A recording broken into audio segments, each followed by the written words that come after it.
এয়া মই পথাৰত আমাৰ ছাগলীকেইটা ৰখি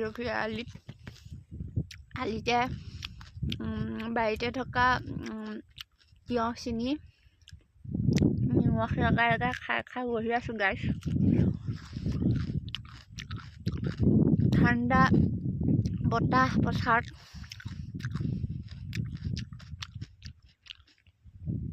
লগতে তিয়ঁহ আৰু লগতে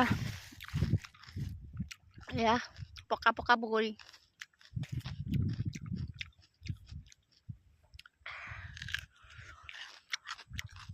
সেই আমাৰ ছাগলী ধুনীয়াকৈ পথাৰত চৰি আছে আৰু মই তেহেঁতক চাই তিয়ঁহ খাই আছোঁ।